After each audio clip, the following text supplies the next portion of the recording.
I'm Jasmeet. I'm Maneet.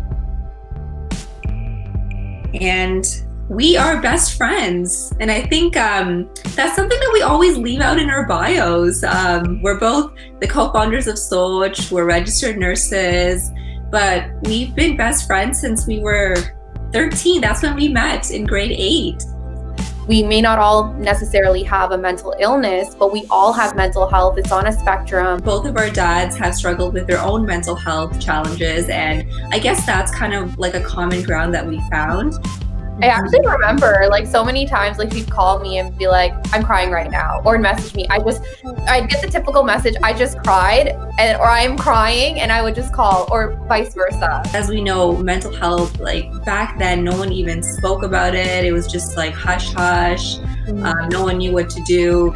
We don't know anything about business. We are not entrepreneurs. We don't learn this stuff in nursing and when you're studying health and working in healthcare. We realized that the South Asian community is still struggling.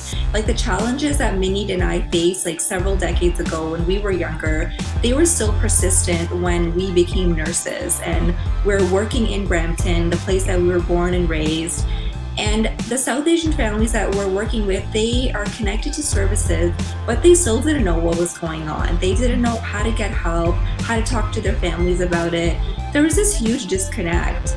My dad struggled with depression, and I think early on, even I remember grade 8 coming home and the curtains are drawn and it's really dark at home, and just wondering why is he home? Especially in a Punjabi household, your dad is the one who's working and getting an income and things not making sense. So, learning and understanding and appreciating his challenge of having a mental illness and struggling with depression.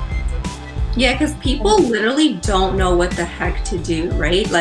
And addictions is actually the number one inquiry that we get. And it's family members reaching out about a loved one. How do I get? And usually when family members are reaching out, it's how do I get them to stop? Even though they might not say that, when you get into conversation with them and through just personal experience and professional experience of working with people, that's usually what they want, because they feel that drinking or whatever addiction it is, that's the problem. And if they can stop doing that, then everything else will be fine. What we've seen on our journey with SOCH is that we've tried to find a way to channel our pain, right? So for instance, with loss and grief with my dad, I still find a lot of meaning, a lot of purpose with channeling all the sadness, everything towards creating a space for other family members who are grieving, working with the funeral home in Brampton, and Jasmine and ourselves, myself, putting our heads together to design a very holistic healing journey.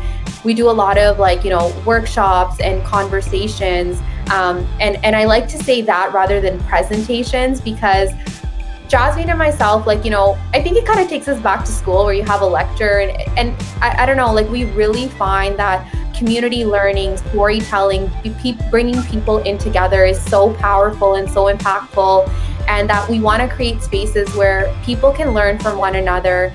Our space is for anybody. You don't have to have a mental illness, because you are going to go through ups and downs in your life, whether it's the loss of a job, the loss of a loved one, a relationship. You're going to have those days. So let's educate ourselves, let's build that awareness, destigmatize mental health, because in Canada, there's a statistic that 1 in 5 Canadians might deal with a mental illness, but 5 in 5 have mental health. So if you take anything away from this conversation, is that we all have mental health. Just like we have to take care of our physical body, we also have to take care of our mind.